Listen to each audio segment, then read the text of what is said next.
So identity is tough for people to process, because someone asking you like who are you would cause you to, hesitate or be uncomfortable, because like, what do you mean who am I? You want like my whole life story?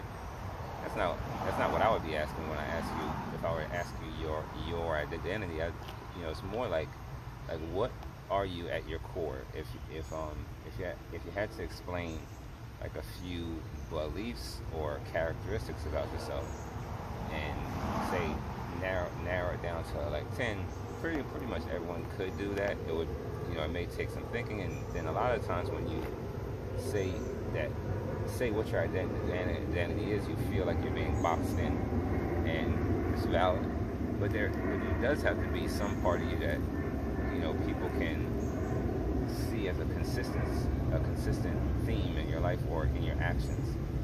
And that's what, when people will say he has good character, or he's a moral person, or he isn't a good person, or whatever, they are speaking more about their identity as how they see it. Because I don't think people are inherently bad or whatever. I just think that, either bad decisions or life causes you to, act in ways that are out of your character, or out of the ways that you would want to be.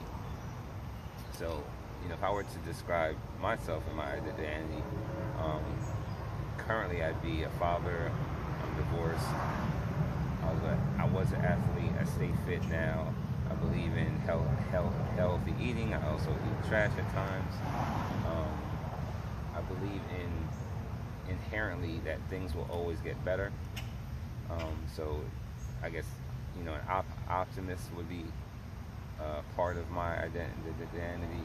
I'm an Aries, so if you put any weight into that, I actually do. Some of my ways, like being stubborn, always right.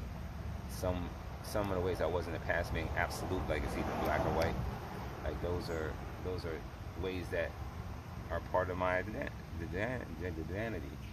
Um, some of those ways in your identity you have to be aware of, so that when you're out in the world operating, you can make sure that you check yourself, and that you aren't judging things or acting in ways that are just based off of your, like your core identity. Because there's other people in this world too. So like, your identity doesn't mean that it's you.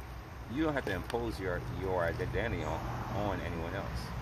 And so oftentimes with me, I've always been like, I'll listen a lot more than I talk, but when I get talking, I talk a lot. That's just a fact about me. But I would always listen to people, and part of that was my stutter.